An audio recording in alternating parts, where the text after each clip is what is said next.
যেটা আপনার ছিল না ওটা যদি আপনি দখলে রাখেন, আপনি নবীর উম্মত আর নেই। আগস্টের 5 তারিখের পরে বাংলাদেশে বহু মানুষ কিন্তু এই হাদিসের ভেতরে অলরেডি পড়ে গেছে। এক কথা বলেন এখন, যেটা যার না সে কিন্তু জোর করে জবরদস্তি করে যেভাবে হোক নিজের দখলে অলরেডি রেখেছে, এমনকি চাঁদাবাজি করে হলেও। এ জেলায় হয়তো এখনো আরম্ভ হয়নি, কুষ্টিয়াতে অলরেডি এগুলো অনেকেই করেছে। যারা এগুলো করেছেন, আপনি যতই বড় দাড়ি রাখেন, 5 ওয়াক্ত না স্বামী ওসমানের মতো যদি 72 রাকাত তাহাজ্জুদ পড়েন, আপনি নবীর উম্মত আর নেই, বের হয়ে গেছেন। এখানে আলেম যারা আছে জিজ্ঞাসা করে বলেন তো এদের, যে নবীর উম্মত যদি কেউ না থাকে, ও নামাজ পড়লে, রোজা রাখলে, হজ করে আসলেও ওর জানাজা জায়েজ আছে। ও তো নবীর উম্মতই নেই, ওরে জানাজা দেবেন কি করে, কবরে রাখবেন কি বলে? বিসমিল্লাহি ওয়া আলা মিল্লাতি রাসূলিল্লাহ বলবেন, যে আল্লাহর নামে রাসূলের দলে দিয়ে গেলাম। ও তো রাসূলের দলে আর নেই। এই চরিত্র এখানে যদি কারো থাকে, আমি জানি এরকম মানুষ এখানে আসে নাই, আর ওরা এখানে আসবেও না, কিন্তু এগুলো রেকর্ড হচ্ছে। তো এজন্য বলছি, কেউ যদি এরকম চরিত্রের থেকে থাকেন, ওই সম্পদ আগে ফেরত দেবেন। এক কথা বলেন এখন। আর আপনি যদি জেনে শুনে এরকম কোন মানুষের জানাজায় যান, কবর দিতে যান, আপনিও গুনাহগার, কারণ আপনি মিথ্যা সাক্ষী দিচ্ছেন। কি এটা বিসমিল্লাহি ওয়া আলা মিল্লাতি রাসূলিল্লাহ এটা সাক্ষী না? কেন এই মিথ্যা কথা বলা লাগবে? 3টা বছর আমি জেলখানায় ফাঁসির ওই কন্ডেম সেলের ভেতরে মাওলানা মামুনুল হকের সাথে ছিলাম। যেহেতু দিনের বেলায় আমরা বারান্দায় এক জায়গায় বসতাম, আর রাতের বেলা তালা লাগিয়ে দিত। আমার মনে হয় 3টা বছরের প্রতিদিন উনি আমাকে কথা বলতে বলেননি যে হামজা, বাইরে যদি যেতে পারি কোনো বেঈমানের জানাজা পড়াবো না। বেঈমান পান কোথায় আপনি? বলে বেঈমান তো ভরা। ওই দিনে হাদিসটা শুনেছিলাম ওনার কাছে। আবি যাররিন রাদিয়াল্লাহু তাআলা আনহু قال قال النبي صلى الله عليه وسلم من ادعى ما ليس له فليس منا। এই যে মাঝখানে ফা শব্দটা আছে, যারা গ্রামার বোঝে, যারা পড়ায় দেখবেন ফা 19টা অর্থে আসে। আগের কোন কথা যদি আপনার জীবনে মিলে যায়, পরের যে শব্দ আল্লাহর নবী বা আল্লাহ বলতে চান, ওটা মাস্ট বি আপনার জীবনে হবে। আগের শব্দ ছিল কি? মানিদ্দাআ মা লাইসা লাহু। কোন ব্যক্তি যদি এমন জিনিসের দাবি করে নিজের দখলে রাখে যেটা তার না, ফালাইসা মিন্না, সে সঙ্গে সঙ্গে আমার দল থেকে বের হয়ে গেল। বলেন তো, এই দেশে এই আগস্টের 5 তারিখের পরে এই 9 মাসে কত মানুষ নবীর উম্মত থেকে খারিজ হয়ে গেছে? নাকি বেশি বলে ফেললাম? ঠিক আছে, মানে একেবারে 100 ভাগ ঠিক আছে। ওয়ালিয়াতাবাওয়া মাকআদাহু মিনান নার, সে যেন জাহান্নামে নিজের একটা স্থান তৈরি করে নিল। আমার হাদিসটা পড়লেই কেমন যেন একটা দলের দিকে, আপনি আবার মনে করেন না যে ওই দলকে বলছে, মানে যাদের চরিত্র এরকম আমার মন শুধু ওই দিকে টেনে যায়। এদেশে এরকম দল নেই। সে 5 তারিখের পর থেকে তারা যে আরম্ভ করেছে আল্লাহর নামে, এখনো অনেকে চালিয়ে যাচ্ছে। আজকেও একজন ধরা পড়েছে লালমনিরহাটে চাঁদাবাজি করতে গিয়ে। একজন নেতা সেই দিন বলছিল আওয়ামী লীগ তো নেই, ছাত্রলীগ তো নিষিদ্ধ, তাহলে এদেশে চাঁদাবাজি করে কে? ফেরেশতা জিবরাইলকে জিজ্ঞাসা করেন। এক কথা বলছে নাকি? যারা এগুলো করেছেন তাদেরকে আবার বলছি ফেরত দেন। যারটা যা নিয়েছেন, যদি একটা চুল পরিমাণ কোন সম্পদ, ফেরত দিয়ে দেন। আপনি বলেন এগুলো আমাদের কাছ থেকেও নিয়েছিল, এই জন্য নিচ্ছি, হ্যাঁ এটা ঠিক আছে।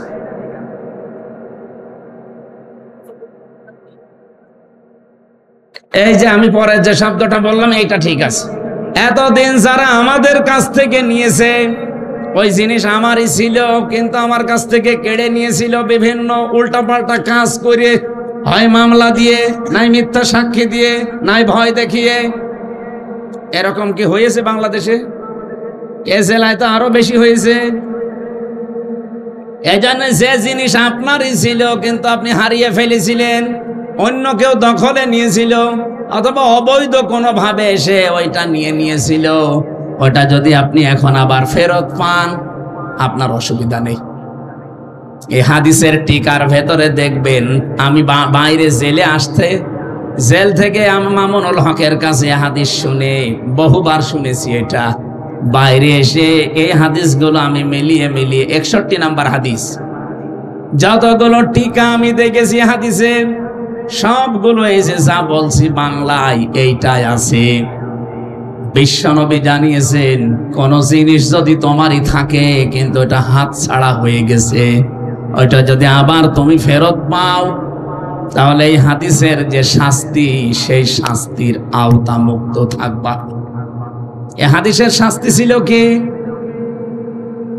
যে আপনি নবীর উম্মত আর থাকতে পারবেন না, কিন্তু আপনার জিনিস যদি আপনি আবার ফেরত পান, তাহলে হাদিসের শাস্তি আপনার জন্য না। এই যে ইসলামী ব্যাংক যারা দখল করে নিয়েছিল, ওইটা যাদেরটা আবার তারা ফেরত পেয়েছে। এই কথা বললেন না কেন? না, অনেকে আবার বলছে এটাও চিন্তায় হয়ে গেছে। আপনাকে কি পাগলা কুত্তায় কামড় দিয়েছে, নাকি আপনার বিবেকের ওপরে কুকুরে পেশাব করে দিয়েছে যে ব্যাংক যাদের তারা লুট করে কি করে, তাদের ব্যাংক তারা ফেরত পেয়েছে? ইসলামী ব্যাংকে আপনার বাবার, বলেন আপনার বাবার যারা বানিয়েছিল তারা আবার ফেরত পেয়েছে। এই 15.5 বছরে যে যা হারিয়েছে, দখল হয়ে গেছে, ওটা এখন যদি ফেরত নেন, কোনো গুনাহ নেই আপনার। এই সাতক্ষীরাতে যে যা উপায় করেছে অবৈধভাবে, ওইটা আবার নিয়ে নেবেন যদি আপনার হয়ে থাকে। দৈন্যের কোন জিনিস চুল পরিমাণও অবৈধভাবে নিজের দখলে রাখা যাবে না। কথা বোঝা গেছে না? হযরতে আদম নবীর সন্তানের কাহিনীটা কেন আল্লাহ যথাযথভাবে শোনাতে বললেন, একটু খেয়াল করে শোনেন। এখানে আমাদের জন্য একটা শিক্ষা আছে। এই দুইজন ভাই, তারা হাবিল আর কাবিল, এরা ময়দানে, চাটিয়াল ময়দানে রেখে এসেছে জবাই করে পশু। যারটা হালাল ছিল, যার ভেতরে তাকওয়া ছিল, সেটা কবুল হয়ে গেছে পুড়ে, কিন্তু যেটা কবুল হয়নি উল্টা দিকে গেছে। ও ডাক দিয়ে বলে, হ্যাঁ আমারটা হয়নি, তোরটা হইলো কেন? লাকাতুলান্নাকা, আমি অবশ্যই তোকে মেরে ফেলবো। ওই সময় হাবিল নামে যে সন্তানটা, সেও কিন্তু হাত প্রসারিত করতে পারত, তার গায়েও শক্তি ছিল। 15.5 বছরে যারা এই দেশের ইমানদারদের উপরে, বিশেষ করে যারা ইসলামপন্থী, এই মানুষগুলোর উপরে যা করেছেন, এই মানুষগুলো কিন্তু অতটুকু না পারলেও কিছুটা করতে পারত। কিন্তু আমরা তো কোরআনে কারিমের কাহিনী সে জন্মের পর থেকে শুনেছি। আদম নবীর সন্তান হাবিল ওই দিন বলেছিলেন, না ক্বালা ইন্নামা ইয়াতাকাব্বালুল্লাহু মিনাল মুত্তাকিন। এটা আপনাদের মাদ্রাসার মাহফিল, এখানে অনেক আলেম থাকতে পারেন।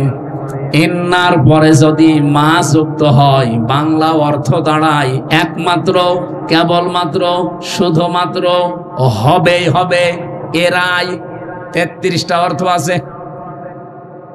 ইন্নার পরে মা যুক্ত করিয়া হযরতে আদমের সন্তান কি বোঝাতে চাইলেন? শুধু তার ভাই কাবিলকে কথা বলেননি, কিয়ামত পর্যন্ত যেহেতু এই কথাটা কোরআনে আল্লাহ দিয়ে দিয়েছেন, তার মানে তার বক্তব্যটা তামাম দুনিয়ার মানুষের জন্যই ছিল। যদিও ভাইকে উদ্দেশ্য করে বলেছিলেন, হে আমার ভাই, আপনারটা কবুল হয়নি, ওটা আপনার দোষ। আমারটা হয়েছে, এটা আপনার, আমার নেক নিয়তের কারণে, তাকওয়ার কারণে। আপনি ভালো করে শুনে রাখেন, কেবলমাত্র, শুধুমাত্র, একমাত্র যারা মুত্তাকি, তাকওয়াবান, এই মানুষগুলোর সম্পদ, এদের ইবাদত, এদের নিয়ত আল্লাহ কবুল করে থাকেন। সাতক্ষীরা বাসে আমি এতক্ষণ পর্যন্ত যেটা বোঝানোর জন্য পর্যন্ত আসলাম, তার সামারাইজ এইটা, জোর করে কোনো কিছু আল্লাহর দরবারে কবুল করানো যায় না। কবুল করাতে হলে মাস্ট বি ভেতরে তাকওয়া তৈরি করা লাগে।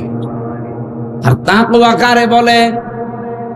আমাদের এই উপমহাদেশে আমরা অনেকে আছি যারা তাকওয়া বুঝি শুধু পোশাকের তাকওয়া, লেবাসের না।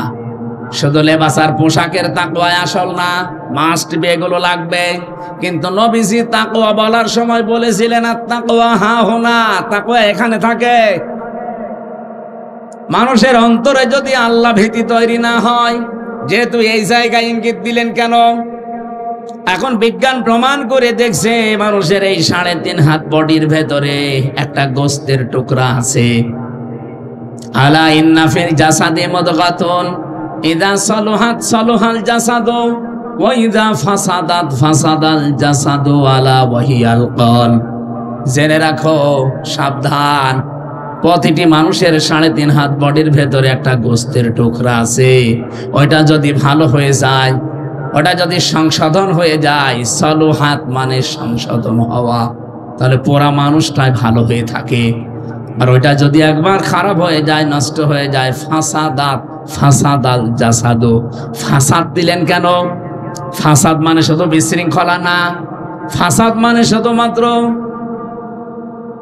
অশান্তি না, ফাসাদ মানে নষ্ট হয়ে যাওয়া, ফাসাদ মানে অযোগ্য হয়ে যাওয়া, ফাসাদ মানে অবৈধ হয়ে যাওয়া। যেটা যেখানে রাখা দরকার ওই জায়গায় থাকার যোগ্যতা যদি তার না থাকে, ওইটাকে আমরা বলি নষ্ট হয়ে গেছে, অবৈধ হয়ে গেছে। এই যে মুরগির মুরগির পেটের নিচে যে 8টা 10টা ডিম আমরা দেই, সবগুলো থেকে কি বাচ্চা হয়? হয়তো 2-3টা নষ্ট হয়ে যায়, তখন মুরগি নিজে ওই যেগুলো নষ্ট, ওগুলো পা দিয়ে মুখ দিয়ে ফেলে দেয়, কারণ ওখানে থাকার জন্য একটা আলাদা যোগ্যতা লাগে। মুরগি যে তাপটা তার দেহ থেকে, শরীর থেকে এই ডিমগুলোর উপরে ছাড়বে, নষ্ট জিনিসের উপরে সে ছাড়তে পারে না। আপনি মুরগিকে একটু খেয়াল করে দেখেন, নষ্ট হয়ে গেলেও ঠুকিয়ে ঠুকিয়েই ফেলে দেয়। আল্লাহ তাকওয়ার ব্যাখ্যা করতে গিয়ে আধুনিক তাফসীরগুলো আপনারা যদি কেউ পড়তে পারেন, বুঝতে পারেন, যারা আলেম তো বুঝবে, আমার আল্লাহ কেন তাকওয়া বান্দাদের সম্পদ, তাদের ইবাদত, তাদের নিয়ত কবুল করে থাকেন। আর এই আয়াতের ব্যাখ্যা করতে গিয়ে কেন এই জায়গার নাম বললেন নবীজি? কারণ ফাসাদ, ওয়াইদা ফাসাদাত ফাসাদাল জাসাদু, শরীরের ভেতরে যে টুকরাটা আছে ওটা যদি ফাসাদ হয়ে যায়, নষ্ট হয়ে যায়, অবৈধ হয়ে যায়, অযোগ্য হয়ে যায়, 33টা অর্থ আছে শব্দের, যা হবে না কেন পুরা মানুষটাই তখন খারাপ হয়ে যায়। এই জন্য প্রথমে যার নাম নিলাম, ওই লোকটার অন্তর, ওই লোকটা অযোগ্য হয়ে গেছে, অবৈধ হয়ে গেছে, চেয়ারে বসার যোগ্যতায় মাহফুজ আলমের আর নেই, কারণ সে তার শপথ অলরেডি ভঙ্গ করে অবৈধ হয়ে গেছে। এই জন্য এখন অবৈধ কথাবার্তা বের হচ্ছে তার মুখ দিয়ে। শুধু একটা লোক না, আরো কয়েকটা ক্যান্সার আছে। আমি যেহেতু রেকর্ড হচ্ছে বলে বলছি, সারা বাংলার মানুষেরা সোচ্চার হওয়া লাগবে খুব বেশি। এই ক্যান্সার গুলো যতদিন থাকবে জাতি মাথা তুলে দাঁড়াতে পারবে না। আমরা চাই ওই 14 দল বাদ দিয়ে আমরা যারা এই 15.5 বছরে জুলুম, নির্যাতন, অত্যাচারের স্টিম রোলার খেয়েছি, এই মানুষগুলো এখন আর দুনিয়ার কোন স্বার্থের কারণে বিচ্ছিন্ন হলে হবে না, সব এক হয়ে থাকা লাগবে। নয়তো আপনি আবার এরকম 15 বছর না, একবারে 30 বছর পাবেন, জীবন থেকে যাবেই না। হযরতে আদম নবীর এই সন্তানের কাহিনী আল্লাহ আমাদেরকে শোনাতে বলেছিলেন। এই জন্যে আমরা যদি আজকে নিজেদেরকে পাল্টাতে না পারি, বৈধ হতে না পারি, যোগ্য হতে না পারি, এই জন্য তাকওয়া শব্দের শাব্দিক অর্থ শুধু জুব্বা গায়ে দিয়ে, পাগড়ি মাথায় দিয়ে নামাজ পড়া না, জিকির করা না। তাকওয়া শব্দের শাব্দিক অর্থ যোগ্যতা। আপনি আধুনিক অভিধানগুলো দেখবেন, এখানে তাকওয়া মানে আল্লাহর ভয় শুধু লেখা নেই, কমপক্ষে 7টা অর্থ পাবেন।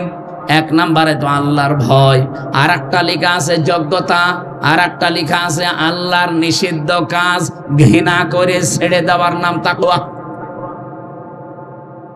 আমি যে কথা বলতে চাই, হযরত আদম থেকে যে আরম্ভ হয়েছে, পৃথিবীর প্রত্যেকটি জাতি এখনো পর্যন্ত এটা চলছে। আমরা যেই জায়গায় পৌঁছানো দরকার ওই জায়গায় যদি আজও যেতে না পারি, আল্লাহর কসম আপনাকে আল্লাহ জায়গা মতো তুলবে না। আপনি যে টার্গেটই নেবেন না কেন ওই টার্গেট পর্যন্ত যেতে পারেন না। আমার কথা ছিল কি মনে আছে আপনাদের? আমরা কি ঘুমাচ্ছেন? কি কথা তুলেছিলাম?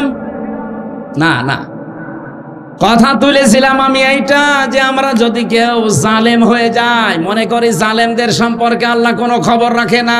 শুধু হাসিনায় জালেম না, যে যেই জায়গায় যাওয়া দরকার ওখানে যদি না যায়, অযোগ্য অবস্থায় ওখানে বসে, সেও একটা জালেম। বলেন, এই 15.5 বছরে অনেকে অনেক চেয়ারে বসেছে, অথচ চেয়ারের পায়া ধরার যোগ্যতাও তার ছিল না। এগুলো চেয়ারের সাথে জুলুম করেছে। অনেক প্রতিষ্ঠানের দিকে তাকিয়ে দেখেন, এ বাংলাদেশে 1628টা চেয়ার ছিল, মেন চেয়ার। এই চেয়ারের আন্ডারে লক্ষ লক্ষ চেয়ারে মানুষ বসেছে, এর ভেতরে এরকম একজনও আছে। কিন্তু এনার তো চেয়ারে বসার যোগ্যতা নেই, ওনার ওই চেয়ারে বসা ঠিকও না। কিন্তু মামা দিয়ে, খালু দিয়ে, টেলিফোন দিয়ে এই জায়গায় বসেছিল, এরকম চেয়ার দেশে নেই। বলেন বলেন, এখন যিনি সেনা প্রধান আছে এটাও তো এরকমই। কি সে কয় লাভ দিয়ে উঠেছে আপনি বলেন? তার নিচে এখনো 3 জন হওয়ার যোগ্য ছিল, 3 জনকে মাইনাস করে হাসিনা বসিয়েছিল। এই জন্যই তো কাজ খেলে দিয়েছে। আমি মনে করেন যে আমি জালেম, আমার সম্পর্কে কোনো খবর আল্লাহর নেই। আপনি নফসের উপরে জুলুম করছেন।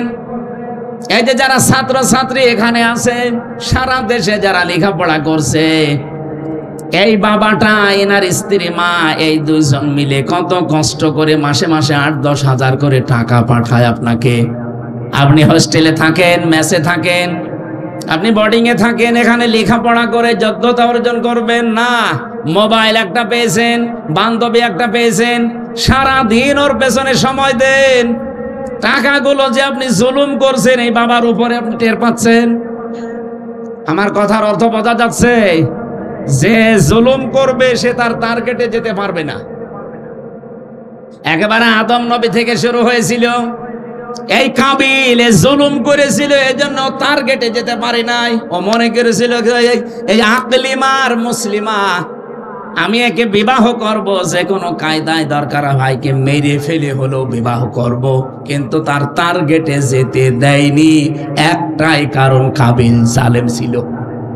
আর জালেম এমন পর্যায়ে পৌঁছিয়েছে নিজের ভাইকে পর্যন্ত মেরে ফেলেছে। যে পৃথিবীতে সর্বপ্রথম মানুষ হত্যা আরম্ভ হয়েছে কাবিলকে দিয়ে। কিয়ামতের দিন এই কাবিলের বিচার আল্লাহ প্রথম করবেন। যারা মানুষ হত্যার সাথে জড়িত তাদেরকে আল্লাহ ডাকবেন। যত রকমের অপরাধ আছে মানুষ হত্যার, সব কাবিলের মাথায় দেওয়া হবে। আর ওদেরকে সামনাসামনি হাজির করে বলবে, এটা তোদের অনুসারী। কিয়ামতের ময়দানে যারা মানুষ হত্যাকারীর তালিকায় আসবে, এই কাবিলের সামনে যারা পাশাপাশি দাঁড়াবে, আমার মনে হয় এর ভেতরে হাসিনাও থাকবে। কারণ কাবিল মানুষ মেরেছিল 1 জন, আর হাসিনা 2732 জন। এটা সরকারি জরিপ, এটা তো শুধু 24-এ। আপনি 13 সালেরটা ধরবেন না? এই কথা বলে না কেন? এ 15.5 বছর ধরবেন না? আরে ভাই, এগুলো তো মেরেই ফেলেছে। এগুলো তো একেবারে স্পষ্ট 57 জন অফিসার, হেফাজতের আলেমদের, আর এই 24-এ। কিন্তু বাকি যেগুলো আয়না ঘরে মেরেছে, আমি নিজে রিমান্ডে দেখেছি। আমারে বলছিল মাটির নিচে নিয়ে যে এখানে যারা আমাদের কথা শোনে না তাদেরকে আমরা কারেন্টের শর্ট দিয়ে, এই ড্রেন দিয়ে চালিয়ে দেয়, মাছের খাবার হয়ে যায়। আমার বিশ্বাস হচ্ছিল, কারণ আমি এমন জায়গায় পৌঁছিয়েছি যেখানে ছলছল আওয়াজ হচ্ছিল পানির। আমার মনে হয় ওরা বহু মানুষকে 15.5 বছর এই কাজ করেছে। রিমান্ডের 10 দিন আমি জানতাম না যে আমি আসলে কোথায় আছি, কি করছি, এখন কয়টা বাজে, কিসের নামাজ পড়বো, কিচ্ছু জানি না। শুধু একটা আওয়াজ পেতাম, পানি পড়লে যেভাবে আওয়াজ হয় ছল ছল, এই আওয়াজ হতো। আর আমার মাঝে মাঝে মনে হতো আমি এমন একটা জায়গায় আছি যার পাশ দিয়ে কোনো ড্রেন আছে। পরবর্তীতে আমাকে সিসি ক্যামেরায় দেখিয়েছে, কারণ এমন জায়গায় নিয়ে এই কানের ভেতরে হাতটা পেছনে দিয়ে পায়ের সাথে বেড়ি লাগিয়ে মাথায় কালো কাপড় দিয়ে কাপড়টা পরবর্তীতে নিয়ে যেয়ে খুলে দেয়। কিন্তু গোপন কোন অফিসার যদি আসে তখন আর খোলে না।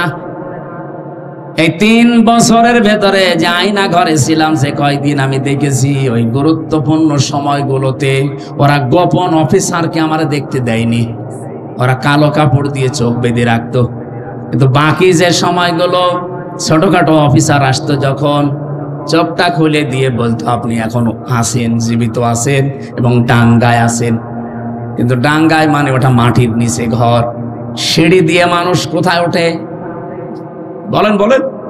আর সিঁড়ি দিয়ে যদি আপনাকে নিচে নামায়, আমারে সিঁড়ি দিয়ে নিচতলা থেকে আবার নামাতো নিচে, তার মানে মাটির নিচে। আর আমারে নিজেরা বলতো যা যা লিখে দিচ্ছি এগুলো যদি আদালতে না বলেন তাহলে আপনাকে এরকম শর্ট দিয়ে মাটির সাথে মিশিয়ে দেব, অথবা মাছের খাবার হয়ে যাবেন। আমি এমনি ওই সময় ছোট মানুষ, কয় বছর আমার বয়স, এখনই 33, ওই সময় ছিল মনে হয় 29। এই বয়সে একা একা সব জালেমরা একেবারে ধারে ধারে বসে আছে সব, আর আমি একা। কত নিরপরাধ, মানে কত কি অসহায়, কত অসহায় লাগে নিজেকে। একটু নিচে দাঁড় করান তো ওই জায়গায়। আপনি মনে করেন আমি ওই জায়গায় আছি, কেমন লাগে আপনার দেখেন তো।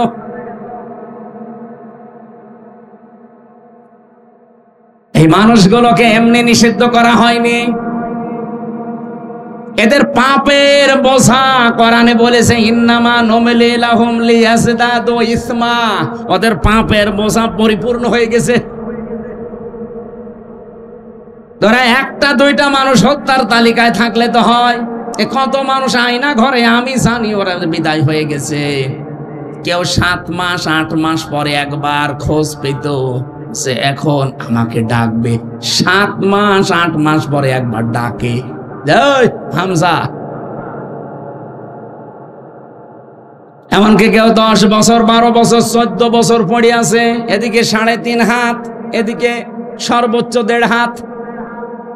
এতটুকু জায়গায় একটা মানুষ 14 বছর পড়ে আছে, লোকটা জানে না যে এখন কোন বছর, এটা যে কয় সাল চলছে তার জানা নেই, এটা যে কোন মাস সে জানে না, এটা যে কি বার চলছে সে জানে না, এখন কয়টা বাজে ওটাও জানে না, এমনকি ওর নিজের নাম কি ও তাও ভুলে গেছে। আপনি বলেন তো, একটা মানুষকে যদি 10 বছর কেউ না ডাকে, ওর নিজের নামও কেউ ডাকে না, ও যাকে জানে না যে আমার নাম কি, ওর নাম মনে থাকবে কি করে? আমার নাম তো ডাকা লাগবে নাকি? কেউ ডাকে না। আর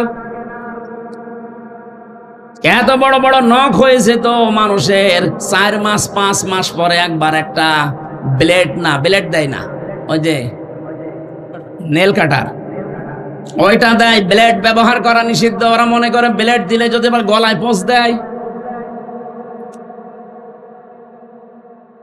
এত বড় যাদের নখ হয়ে গেছে, চুল দাড়ি গোপ দেখলে মনে হবে আপনি প্রথমে এসে জঙ্গল থেকে বেরিয়ে আসতেছে। ওরাই দেওয়ালের সাথে এভাবে লিখতো খোসা খোসা আঙ্গুল দিয়ে যে ভাই যদি কেউ বাইরে যেতে পারেন আমারে হালকা মোবাইল নাম্বারটা একটু বাইরে জানাবেন যে আমি বেঁচে আছি। এভাবে কত মানুষ হত্যা করেছে আয়না ঘরে। আরে 15.5 বছরে অবশ্যই একজন গুরু ছিল, ঠাকুর ছিল, অবশ্যই একজন হুকুমদাতা ডাইরেক্ট ইনডাইরেক্ট ছিল। বলেন, কোরআনে কারীম জানিয়েছে কিয়ামতের দিন যে সর্বপ্রথম কাবিলের বিচার শুরু হবে, কারণ সে খুনি।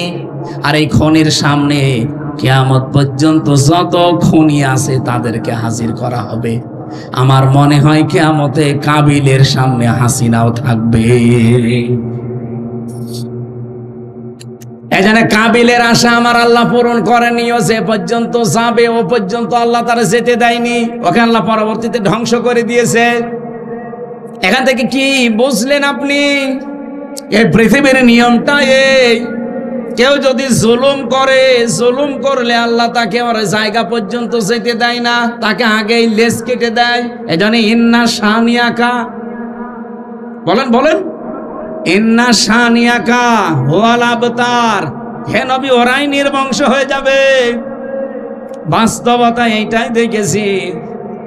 সূরা হুদের তাফসীর পড়তে গিয়ে পেয়েছিলাম এই পৃথিবীতে একটা মানুষকে আজরাইল জান কবজ করতে এসে আজরাইল পর্যন্ত কেটে ফেলেছিল। কে? সাদ্দাদ।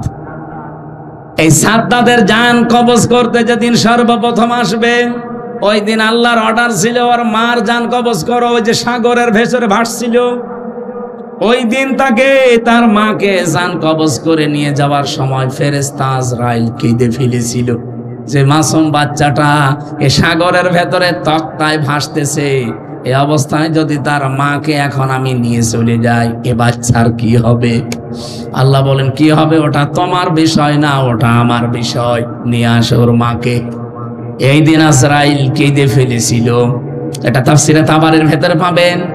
দ্বিতীয় নম্বরে আজরাইল কেঁদেছিল এই লোকটাকে যেদিন ও জান্নাত উদ্বোধন করবে, সেই দিন জান্নাতের মেন গেটে ফেরেশতা আজরাইল ফকিরের বেশে বসে আছে, ডাক দিয়ে বলে আমার সাথে একটু কথা বলা লাগবে।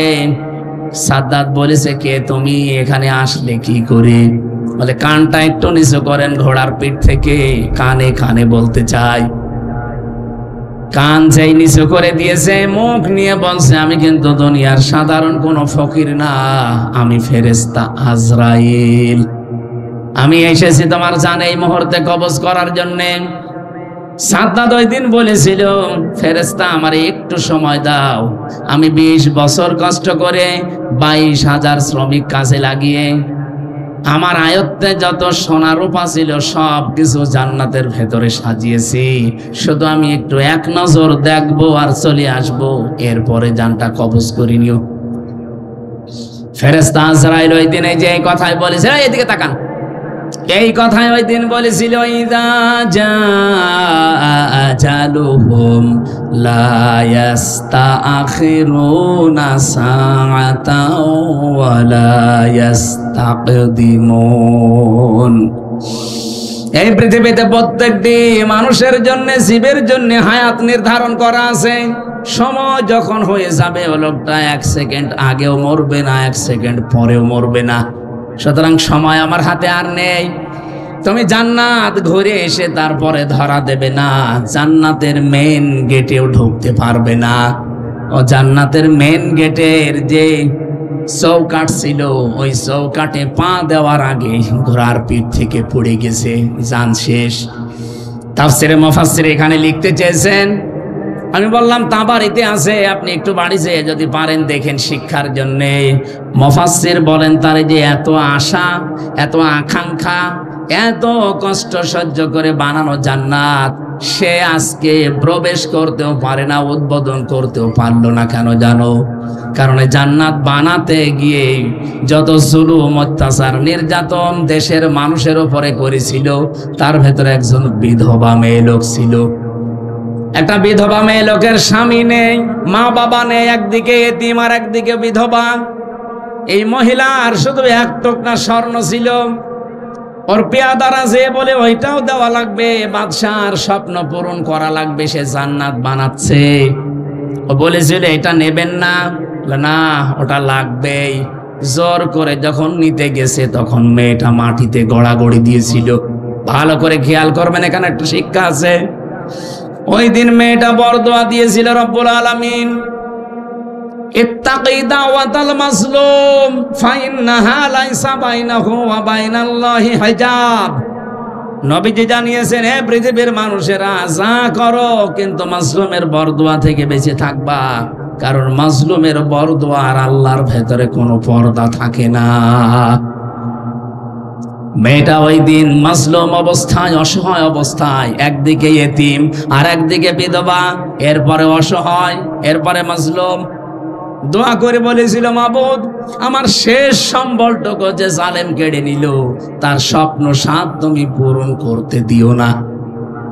মুফাসসির লিখেছেন 7টা পয়েন্টের এটা একটা পয়েন্ট। ও যে জান্নাত উদ্বোধন করতে পারে না, চৌকাঠও স্পর্শ করতে পারে নাই, এর পেছনে ওই বিধবা এতিম মেয়ে লোকটার বরদোয়া লেগেছিল। আপনি কথা বুঝেছেন কিনা আমি জানি না, আশা করছি আপনি বুঝেছেন। এই লোকটা জালেম হওয়ার কারণে মাত্র একটা বিধবা অসহায় এতিম মাজলুম তার বরদোয়া লেগে থাকার কারণে এত বড় বিশাল বাদশা তার স্বপ্ন পূরণ করতে পারে নাই। এ 15.5 বছরে যারা দায়িত্বে ছিলেন, নিজেদের গদি ঠিক রাখার জন্য ক্ষমতার চেয়ার রাখতে গিয়ে কত মানুষের চোখের পানি ঝরিয়েছেন আপনি বলেন। কথা বলেন না কেন? আপনি আমার মায়ের চোখের পানি ফেরত দিতে পারবেন? আমার ওই ছোট মেয়েটার চোখের পানি ফেরত দিতে পারবেন? একদিন 2 দিন না, তারা তো 3 বছর প্রতিদিন আশায় থাকতো আজকে হামজা আসবে। আমি এখন একটা ভিডিও ডেকে নিজে কান্নাকাটি করি। আমার ওই ছোট মেয়েটা চাতক পাখির মতো প্রতিদিন চেয়ে থাকতো যে আমার বাবা মনে হয় এই চলে এসে আমারে কোলে নেবে। দেখতে দেখতে তার জীবন থেকে 3টা বছর পার হয়ে গেল। মাত্র 7 মাস রেখে এসেছিলাম, জেল থেকে বের হয়ে গিয়ে দেখি ওর বয়স প্রায় 4 বছর হয়ে গেছে। আমার চেনেও না ওই সময়, আর ভুলে গেছে। যেদিন জেল থেকে বাড়ি যেয়ে পৌঁছালাম, ওই দিন আমার হাত ধরে বলছো, হুজুর আমাদের বাড়ি চলেন। আমি যে ওর বাবা, ও আমারে আর চিনি না। এখনো পর্যন্ত মেয়েটা স্বাভাবিক না, যে 1টা বছর হতে চলছে, এখনো কাছে আসতে চাই না। ও দুঃখ পেতে পেতে ছোট মানুষটা পাথর হয়ে গেছে। আমার মতো হাজার হাজার হামজার মায়ের চোখের পানি, সন্তানের স্ত্রীর কত আর্তনাদ এই জালেমের চোখ চেয়ারের সাথে লেগে আছে আপনি বলেন। সাদ্দাদের পেছনে মাত্র মনে করেন একটা মহিলার চোখের পানি মিশেছিল আর্তনাদ। এই জন্য আল্লাহ যদি তাকে টার্গেটে পৌঁছাতে না দেয়, এরা যারা 41 সাল টার্গেট নিয়েছিল, পৌঁছাবে কি করে? লক্ষ লক্ষ মাসলুমের চোখের পানি আর্তনাদ এ চেয়ারের সাথে লেগেছিল। আল্লাহ বলেন আলাহুম আযাবুম মুহিন, এই যে ইন্নামা নুমলি লাহুম লিয়াজদাদু ইসমা আলাহুম আযাবুম মুহিন। ওদের পাপের বোঝা যখন একেবারে ছাড়িয়ে যায়, পরিপূর্ণ হয়ে যায়, আমি আল্লাহ তখন ওদেরকে অপমানজনক শাস্তির ভেতরে ফেলে দেই। আজ কি অপমান আপনি বলেন? এর চাইতে আর কি অপমান হবে? আজকে ভারতে সংবাদ সম্মেলন করছে একজন অ্যাডভোকেট।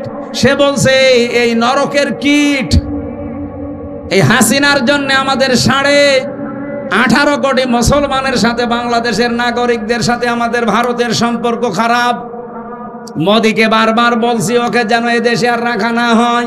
দুনিয়ার কেউ ওকে নেয়নি, আমেরিকা নেয়নি, ব্রিটেন নেয়নি, রাশিয়া নেয়নি, ওরে আমরা নেব কোন দুঃখে?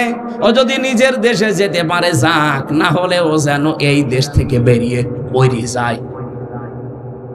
আমি আসার সময় ভিডিও দেখছিলাম, অ্যাডভোকেট বলছো যেন মরে যায়।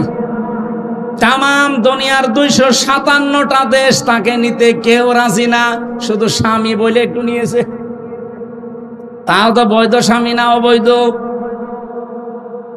কারণ এই দাদার সাথে যদি এখন বিয়ে দেওয়া লাগে, দাদার আবার মুসলমানি দেওয়া লাগবে। আরে বুড়ো বয়সে মুসলমানি আপনি হাসাম পাবেন কোথায়? বুড়ো হাসাম লাগবে না? এরকম যুবক মানুষ দিয়ে কাটতে দেবেন, দেখা যাচ্ছে আগা কাটতে যে গুড়া কেটে ফেলবে। বুড়ো হাসাম আপনি পাবেন কোথায় এখন? আছে? সাতক্ষীরায় থাকলে পাঠিয়ে দেন।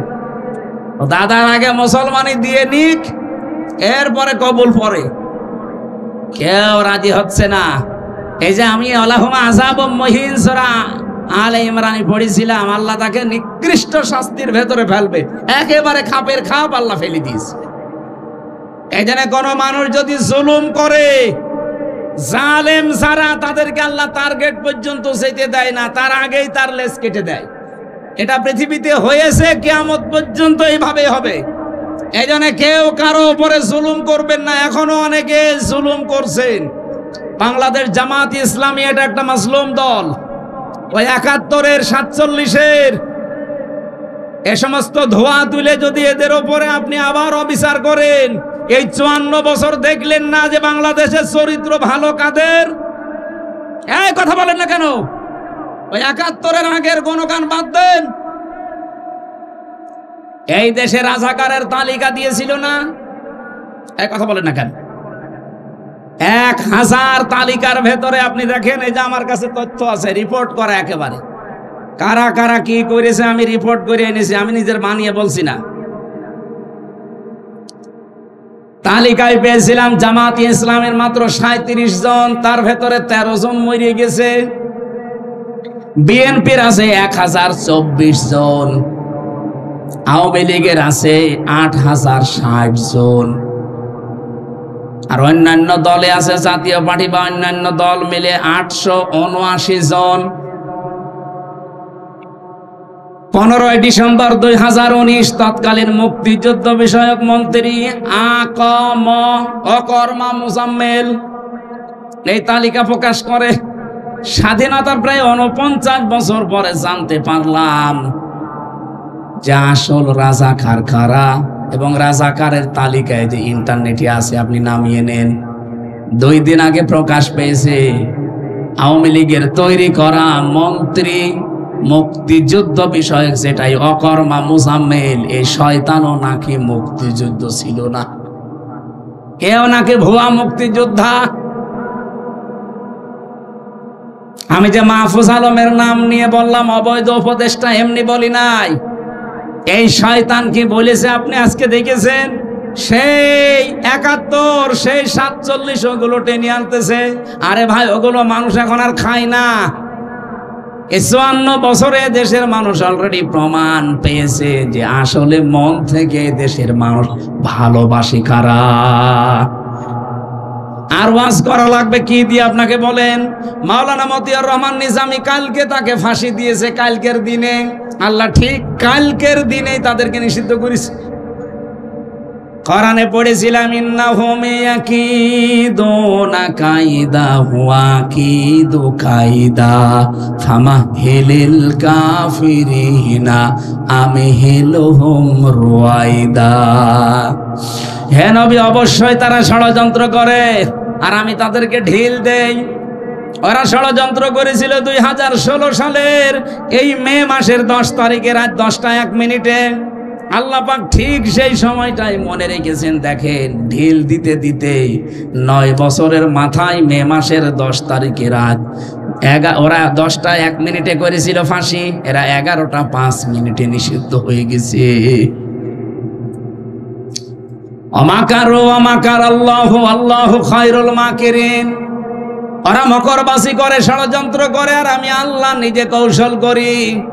এ পৃথিবীতে উত্তম কৌশলীকে, এজন্য পৃথিবীর মানুষ যে যাই পরিকল্পনা করুক না কেন, ভাবুক না কেন, আমরা একজনকে মহাপরিকল্পনাকারী মনে করি। ওনার উদ্দেশ্য আলাদা। আমাদের মন যদি সত্যি ফ্রেশ হয়, আমাদের ঈমান যদি সত্যি খাঁটি হয়, নিয়ত যদি সহি থাকে, আল্লাহর কসম এ দেশ আর কোনোদিন কোনো জালেম শাসন করতে পারবে না।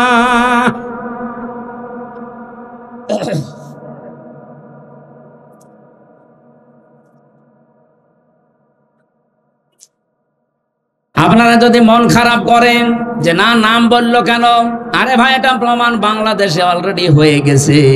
মাওলানা মতিয়ার রহমান নিজামী মন্ত্রী ছিলেন, শুধু এমপি না, মন্ত্রী ছিলেন। মন্ত্রীর চেয়ার 5 বছর চালিয়ে 36 টাকা রাষ্ট্রকে ফেরত দিয়েছে। এর চাই তার কি প্রমাণ লাগবে বাংলাদেশে আপনার কাছে বলেন? আমরা তো সবাইকেই দেখেছি। আরে আমার নাই 33 বছর, আমি নাই সব না দেখলে এ মুরব্বি তো দেখেছে। জিজ্ঞাসা করে দেখেন তো, এই 54 বছরে যারাই গেল পরপর 1972 সালের 10 জানুয়ারি থেকে 74 সালের 15 আগস্ট পর্যন্ত, এই যে 2 বছরে 40,000 মামলা হয়েছিল বাংলাদেশে। কিন্তু জামাত ইসলামের একজনের বিরুদ্ধেও কোনো মামলা আপনি দেখাতে পারবেন না। তখন কিছুই বললেন না কেন? কি শক্তি আপনাকে বাধা দিয়েছে আপনাকে বলা লাগবে? আমি যা তথ্য বলছি সব নিজে পড়েছি, ইতিহাস। 1972 সালের জানুয়ারির 10 তারিখের সকাল 11টা থেকে তালিকা শুরু হয়। 74 সালের 15ই আগস্ট পর্যন্ত 40,000 মামলা হয়েছিল এই দেশে। স্বাধীনতার বিপক্ষে যারা যারা আছে, বিরোধিতা করেছে 40,000। একটা মামলায় কোনো জামাত নেতার নাম নেই। আপনি যদি দেখাতে পারেন বলেন, আমি ইতিহাস থেকে পড়ে বলছি। কই, তখন আজ পর্যন্ত কেউ কথা বলে নাই। হঠাৎ করে ওই পুরাতন ইস্যুর সামনে নিয়ে আসতেছেন।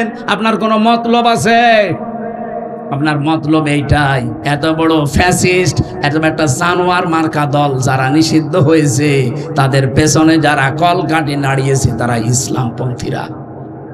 আপনি দেখেন এই 3 দিনে যারা ছিল সব মুসলমানের সন্তানেরা। হঠাৎ করে আজ জাতির মন মেজাজ কথা চিন্তা অন্যদিকে ঘোরানোর জন্যে এই মাহফুজ আলম নামে যে অবৈধ উপদেষ্টা একে লাগিয়েছে, অবশ্যই কেউ পিছনে আছে। আমরা চাই এরকম যারা ক্যান্সার আছে, অবৈধ উপদেষ্টা, যারা নিজেদের কমিটমেন্ট গুলো ঠিক রাখতে পারে না, যা তারা শপথ করেছিল ঠিক রাখতে পারে না, তারা এই দেশের উপদেষ্টা পরিষদে থাকার যোগ্য না। এই অবৈধগুলোকে নামিয়ে দেন। যারা দেশপ্রেমিক, দেশকে যারা সত্যি ভালোবাসবে জীবন দিয়ে, এই যে পাকিস্তানের যারা বনিয়ান মারসুসের পরে পাকিস্তান আজ দাঁড়িয়ে গেছে।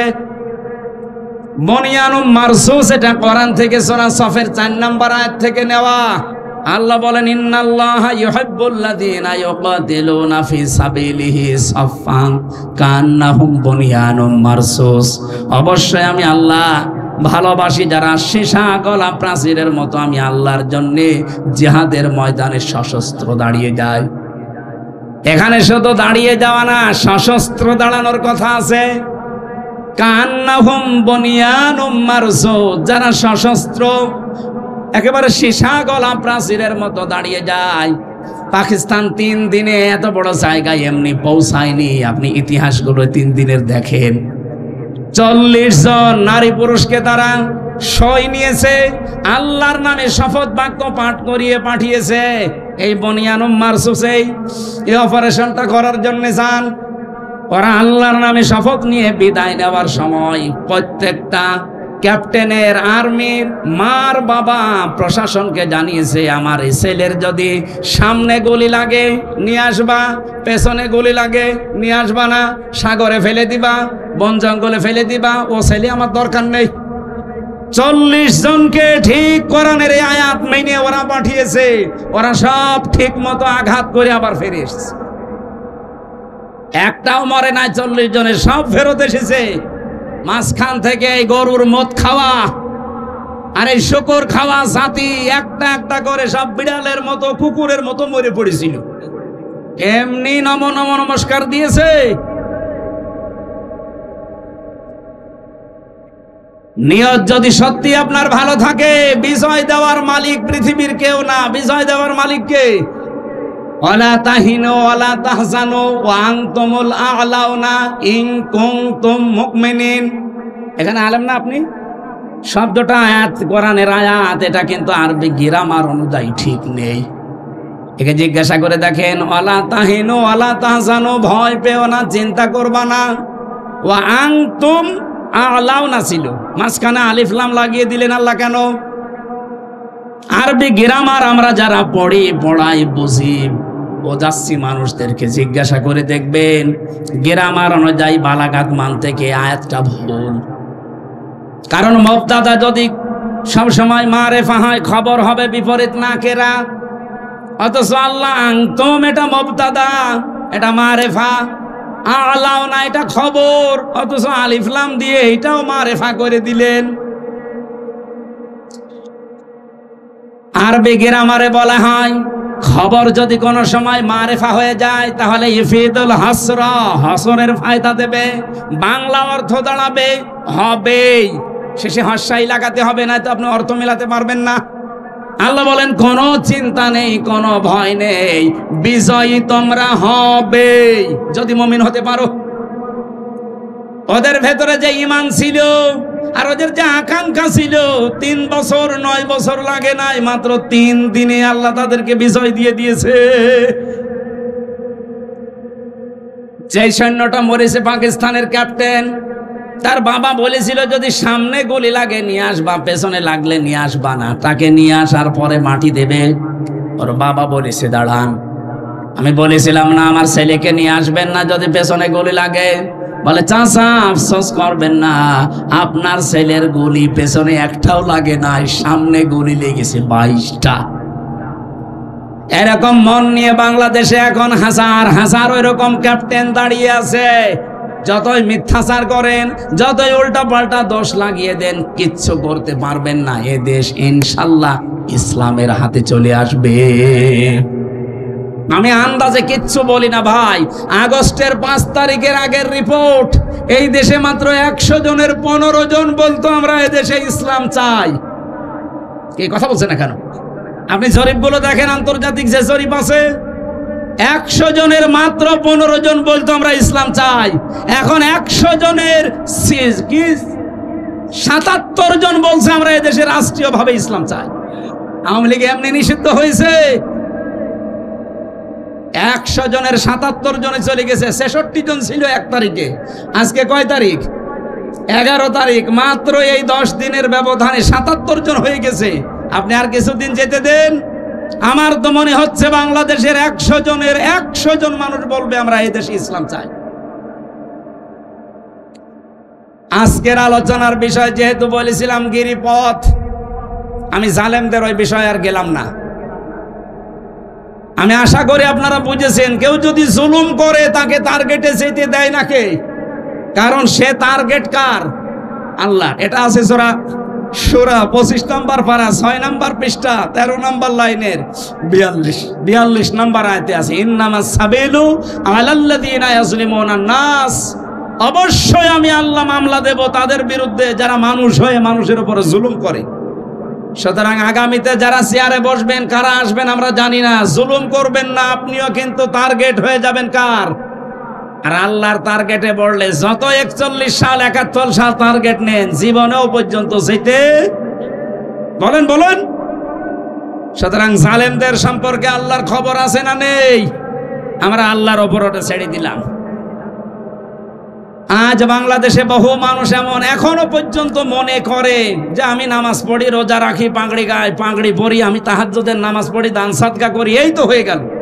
আবার দলদারি করা লাগবে, আবার ওই কঠিন পথে যাওয়া লাগবে। আল্লাহ সেইটাই জানিয়েছেন, সফল হতে চাও উলাইকা আসহাবুল মাইমানা। যদি সৌভাগ্যশালী হতে চাও, সফল হতে চাও, এই উপরে বর্ণিত কয়েকটা কাজ জীবনের সাথে মিলিয়ে নাও।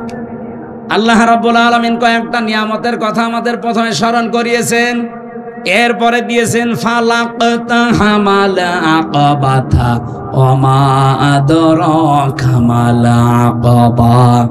আমি যাব ব্যাখ্যায়, আগে দেখি কয়েকটা নিয়ামত। আলাম নাজআল্লাহু আইনাইন ওয়া লিসানা ওয়া শাফাতাইন ওয়া হাদাইনাহুন নাজদাইন। রাব্বুল আলামিন বলেন, মানুষকে আমি কি 2টা চোখ দেইনি? আলাম নাজআল্লাহু আইনাইন, 2টা চোখ কি আমি দেইনি? চোখ কেন দিয়েছেন আল্লাহ? শুধু দেখার জন্যে? আল্লাহ রাব্বুল আলামিন চোখের জন্য যত কথা কোরআনে কারিমে দিয়েছেন, 2টা আরবি আমি চোখের ব্যাপারে পেয়েছি। চোখ দিয়ে মানুষ যেহেতু দেখে, দেখার গুরুত্বপূর্ণ আরবি হচ্ছে নাজারা আর র মানে নরমাল ভাবে কোনো কিছু দেখা, আর নাজারা মানে গবেষণা করে দেখা। আল্লাহ 2টা ব্যাখ্যা এখানে দিতে চেয়েছেন। মানুষকে একটু চিন্তা ভাবনা করে না তার চোখটা নিয়ে, যে কি দিয়ে আমি আল্লাহ চোখটা বানালাম? বিজ্ঞান এখন প্রমাণ করছে আমাদের এই চোখের ভেতরে পুরাটাই পানি। পুরাটাই কি? 5টা জিনিস আপনি এর ভেতরে এখন পাবেন। চোখ খোলেন, এর ভেতরে মনি আছে, লেস আছে, লেন্স আছে, ইকুয়াল আছে, ডিফ ইকুয়াল আছে। পৃথিবীতে আল্লাহ চোখের ভেতরে ছোট্ট একটা কালো জায়গা তৈরি করে রেখেছেন। এত বড় একটা ছোট্ট ক্যামেরা, ওই কালো জায়গাটা বিজ্ঞান এখন জানিয়েছে তামাম দুনিয়া যদি আপনি চোখ দিয়ে একবারে দেখেন, এরপর ওই কালো জায়গাতে আরো জায়গা ফাঁকা থাকবে। তামাম দুনিয়াও যদি দেখেন, এরপরও জায়গা ফাঁকা থাকবে। চোখে আল্লাহ এমন লেন্স লাগিয়ে দিয়েছেন। আল্লাহ বলেন মানুষকে একটু নজর করে না তার এই চোখের দিকে? কত কিছু আমি তাকে দেখার সুযোগ করে দিয়েছি। তাকাও আমার আসমানের দিকে, জমিনের দিকে।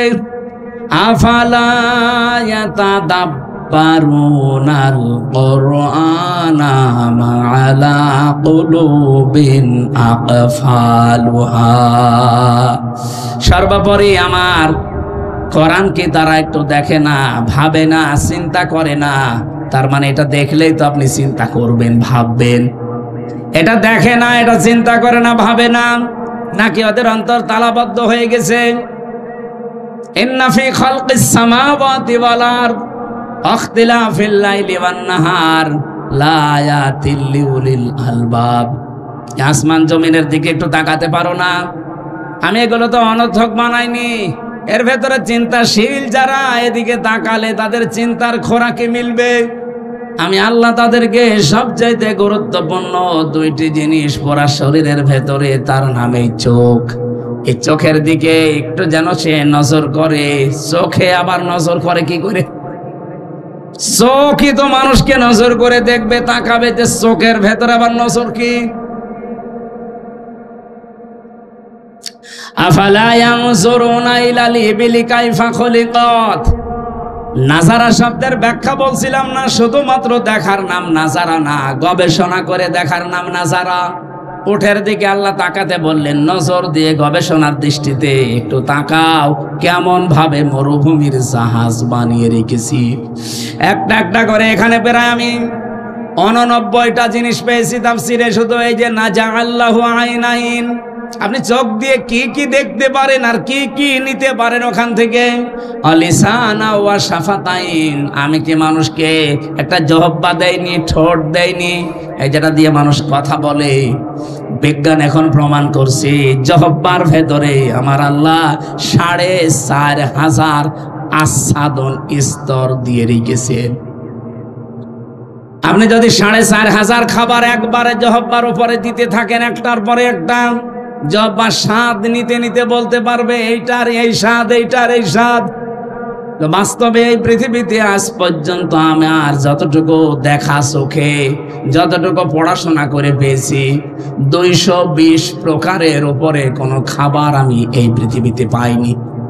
শুধু বাংলাদেশ না, বিশ্বের বহু দেশে আল্লাহ আমার ছোট বয়সে ঘুরিয়েছে। ছোট মাত্র 220 প্রকার খাবার আমি আজ পর্যন্ত পেয়েছি, এর উপরে আমি আর পাইনি। সাতক্ষীরা যত নামি দামি রেস্টুরেন্ট হোক, হোটেল হোক, বলেন তো সর্বোচ্চ কত প্রকার খাবার রান্না হয়? নাই 25-30 প্রকার। আমি গাজীপুরে একটা হোটেল পেয়েছিলাম নিরিবিলি, ওখানে 180 প্রকার খাবার রান্না হয়। হোটেলের মালিক তো তামিয়া আমার একটা মাহফিল নিয়েছিল, ওরে বললাম ভাই যা আছে সব নিয়ে আসেন। খাবার একটা একটা করে নিয়ে আসছিল। এটা কি? কাঁঠালের পাতা ভর্তা। কাঁঠালের পাতা ভর্তা করে একটা তরকারি বানিয়ে দিয়েছে। এইটা কি? বাঁশের পাতা ভর্তা। মানে কায়দা কৌশল করে করে, বিভিন্ন জিনিস দিয়ে ওইটা ভর্তা করে দেয়। এরকম যত রকমের মাছ আছে, যত রকমের ডিম আছে, শুধু মুরগির ডিম, হাঁসের ডিম, পাখির ডিম না, যত রকমের ডিম হতে পারে সব ডিম ওর কাছে পাবেন। যত রকমের মাছ আছে ওই হাওড় এলাকায়, কিশোরগঞ্জের, সবও নিয়ে আসে। যত রকমের গোশত পাওয়া যায়, জায়েজ যেগুলো, সব রান্না করে। সব মিলে আমি ওর ওই যে জায়গায় খাবার বিছিয়ে রাখে, একটা একটা করে গণনা করে দেখেছি 180 প্রকার।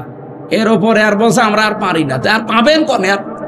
আপনি কাঁঠালের পাতা ভর্তা করে তরকারি বানিয়ে দিচ্ছেন, আপনি আর পাবেন কোথায়?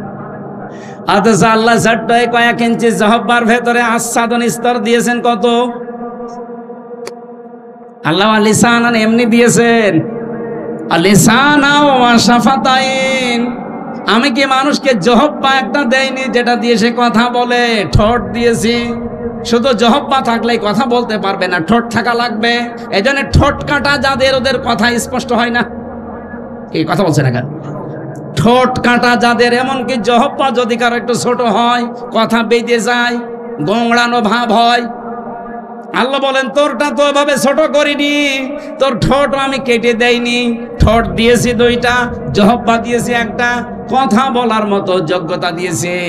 এমনকি অনেকের ঠোঁট আছে, জিহ্বা আছে, সব পরিপূর্ণ মাপ আছে, কিন্তু কথা বলতে পারে না। বাক শক্তি আল্লাহ রুদ্ধ করে দিয়েছে। যাদের দিয়েছে আল্লাহ তাদেরকে নিয়ামতটা স্মরণ করিয়েছেন। ওয়াহাদাইনাহুন নাজদাইন, আমি তোদের জন্য দুইটা পথ বাতলিয়ে দিয়েছি, ঘোষণা দিয়েছি, একটা ভালো একটা মন্দ। এই পথগুলোর কথা বলতে বলতে আমার আল্লাহ এবার আলোচনার ধরন পাল্টিয়ে ফেলেছেন। ফালাকতাহামাল আকাবাতা ওয়া মা আদরাকা মাল আকাবা, হে নবী আপনাকে কিসে জানাবে? ওই ঘাঁটি সম্পর্কে, ওই গিরিপথ সম্পর্কে, যেই গিরিপথ বাড়ি দিয়ে জীবনের সফলতা নিয়ে আসা যায়। এইবার আমার আসল কথা শুরু হচ্ছে। বাংলার মানুষ সহ বিশ্বে যারা শুনতেছেন, যদি সফল হতে চান, শুধু নরম কাজ, আমি নামাজ পড়ি, রোজা রাখি, জিকির আজগার করি, দান সাদকা করি, টুপি মাথায় দেয়, আমার তো হয়ে গেছে না। আপনি সফল হতে হলে গিরিপথ পাড়ি দেওয়া লাগবে, ঘাঁটি অতিক্রম করা লাগবে। আল্লাহ সেই ঘাঁটিটার কথা জানিয়েছেন। ওমা আদরাকা মাল হতমা, হে নবী আপনি কি জানেন ওই ঘাঁটি কি? ফাক্কু রাকাবা, সেটা হচ্ছে দাস মুক্তিকরণ। এইদিকে তাকান। এই বাংলাদেশে যারা সফল হবে, যাদের সফলতার চাবিকাঠি আল্লাহ বলেছেন, তারা হচ্ছে ওই মানুষ যারা মানুষকে দাস মুক্ত করার চেষ্টা করে। দাস মুক্ত মানে এই পৃথিবীতে মানুষ আমরা দাস কার? আরো জোরে, আল্লাহর দাসত্ব বাদ দিয়া যারা মানুষ হয়ে মানুষের দাসত্ব করেন। কত মানুষের দাসত্বের গোলামের জিনজির আমাদের গলায় পরিয়ে দেওয়ার জন্য অনেকে চেষ্টায় আছে। এই ভারত এই 54 বছর এইটাই করেছে। আমরা যেন তাদের আজ্ঞাবহ হয়ে থাকি না। এই বাংলাদেশে আজ তারা সফলতার মুখ দেখবে, যারা মানুষকে মানুষের দাসত্ব থেকে মুক্ত করে আল্লাহর দাসত্বে নিয়ে আসার চেষ্টা করছে। আমার কথার অর্থ বোঝা গেছে? 2 নম্বরে কি?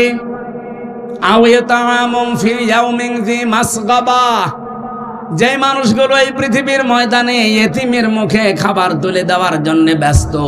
এতিম মানে শুধু মা বাবা নেই, এরা এতিম না, অসহায় মিসকিন এতিম যারা, এদেরকে খাবার পৌঁছিয়ে দেওয়ার জন্য যারা কর্মসূচি নেয়। এই যে তাপদাহ চলছে আজ বাংলাদেশে, অলরেডি 45 ডিগ্রি চলছে আপনার সাতক্ষীরায়, মংলায় চলছে 49 ডিগ্রি সেলসিয়াস, কুষ্টিয়ায় চলছে 43। মানুষের নাভিশ্বাস উঠে যাচ্ছে। আর সারা বাংলাদেশে প্রায় 34 জনের উপরে হিট স্ট্রোক করে হাসপাতালে, অনেকে মরেই গেছে। এই কঠিন অবস্থায় আজ যারা মানুষের পাশে দাঁড়িয়েছে, আপনি বলেন। কুষ্টিয়ায় দেখলাম বাংলাদেশ জামাত ইসলামের পক্ষ থেকে স্যালাইন, পানি আর শরবত নিয়ে এই পথচারী যারা আছে, যারা খেটে খায়, তাদেরকে দিয়ে আসতেছে। এরা সফল হবে না, আপনি হবেন। আপনার এরকম কোন কর্মসূচি দেশে আছে? বলেন, আপনার কি আছে এরকম কর্মসূচিতে? এতিমাংদা মাকরাবা, করিব থেকে শব্দটা এসেছে। যারা এতিম, নিকট আত্মীয় যারা, তাদের খোঁজ খবর নেয়। আজ কত মানুষ এখানে আমরা আছি, এমন ভালো মানুষ মনে হয়, নিজের বোন গরিব মানুষ, পরিচয়ও দেয় না, তার বাড়িতেও যায় না। অথচ আত্মীয়, ধর্ম আত্মীয়, সে যশোর বেনাপোলে চলে যাচ্ছে প্রতি মাসে মাসে 5 দিন করে। না সাতক্ষীরা এসব নেই? ইয়াতিমাংদা মাকরাবা, যারা নিকট আত্মীয়র খোঁজ খবর রাখে, এই কর্মসূচি যাদের আছে। আও মিসকিনাংদা মাতরাবা, এই যে তরফ থেকে এসেছে এটা, যারা ধলি মলিন, যারা অসহায় দুস্থ, চেহারা দেখলেই মায়া লাগে, যারা আজ ফুটপাতে কাটায়, যারা স্টেশনে থাকে, যারা টিনের নিচেও জায়গা পায় না, খড় দিয়ে মাথা গুজে থাকে, এই মানুষগুলোর কাছে যারা পৌঁছায়, তাদের অভাব দূর করার জন্য এই 5টা কর্মসূচি যাদের জীবনে আছে, আল্লাহ পাক বলেন সুম্মা কানা মিনাল্লাযীনা আমানু ওয়া তাওয়াসাউ বিস-সাবরি ওয়া তাওয়াসাউ বিল মারহামা। এদের আরো কিছু কাজ আছে, তারা ঈমান আনে আর আমলে সালেহ করে, ভালো ভালো কাজ যেখানে পায় ছুটে যায়। আরে ভাই, শুধু নামাজ পড়ায় যদি ভালো কাজ হতো তাহলে ইসলামী অর্থনীতি এটা আপনার কোন বাবা দেখবে আপনি বলেন? আপনি নামাজ পড়ে আসতেন 2 রাকাত, সওয়াব পেয়েছেন মনে করেন 1000, ওইদিকে আপনি সুদের টাকা ছড়িয়ে রেখেছেন। ইসলামী অর্থনীতি না থাকার কারণে আপনি কারবার করছেন সোনালী ব্যাংকে, রূপালী ব্যাংকে, অগ্রণী ব্যাংকে, চৈতালি ব্যাংকে, যত রকমের ব্যাংক এই দেশে আছে। যাকাত ভিত্তিক অর্থনীতি কায়েম হওয়ার আগ পর্যন্ত সবগুলো সুদ। কথা বলেন না কেন? একবার যদি কেউ সুদের টাকা খায়, যদি 4 আনা পরিমাণ হয়, মায়ের সাথে জেনা করার গুনাহ হয়। আপনি এদিকে নামাজ পড়ে পেলেন 1000 সওয়াব, মায়ের সাথে জেনা করার গুনাহ নিয়ে যদি সামনে আসেন, আপনার সওয়াব দেওয়া দূরের কথা, থাপ্পড় দেবে না? আমরা তো এইটাই চাচ্ছি, আমরা সফল হতে চাইলে কোরআনে বর্ণিত এই কর্মসূচি হাতে নেওয়া লাগবে। এই বাংলাদেশে প্রায় 73টা দল, যেই দল এই 5টা কর্মসূচি হাতে নিয়েছে তারা সফল হবে, এ ঘোষণা কার? আরো জোরে বলুন। তারা ধৈর্য ধারণ করবে, ওয়াতাওয়াসাউ বিস-সাবরি ওয়াতাওয়াসাউ বিল মারহামা, এবং একে অন্যকে দয়ার্দ হওয়ার উপদেশ দেবে।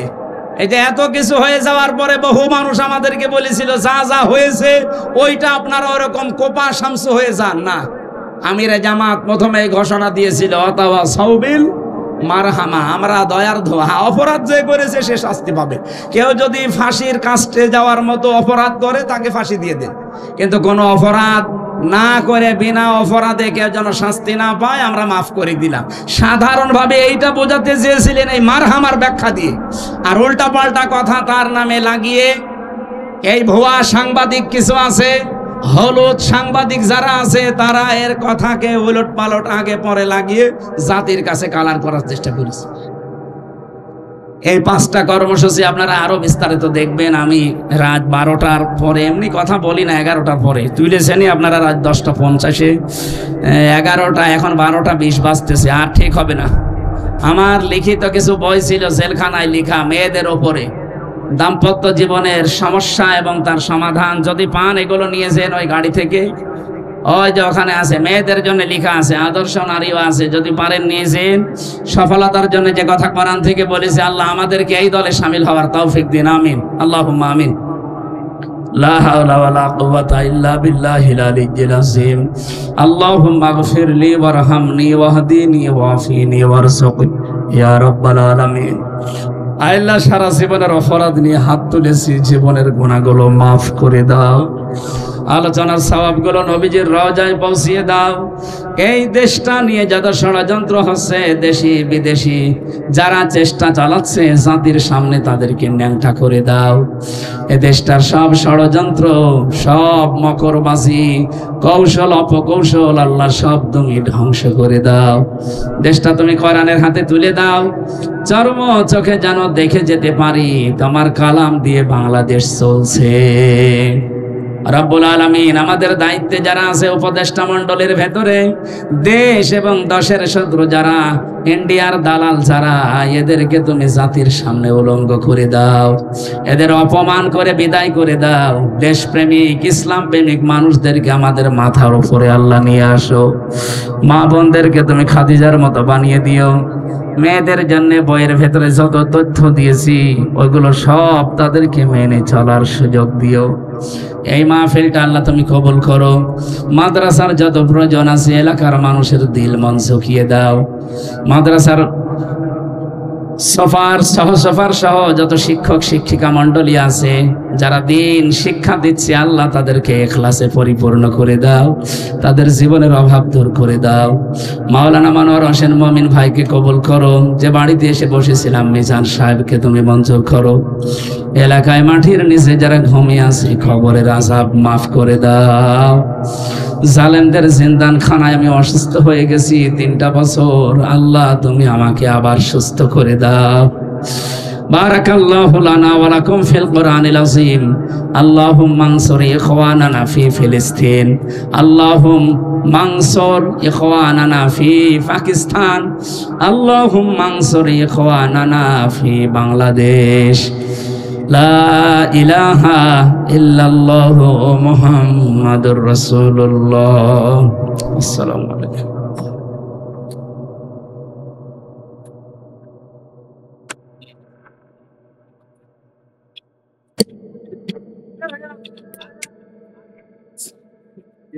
আসসালামু আলাইকুম। মাদ্রাসা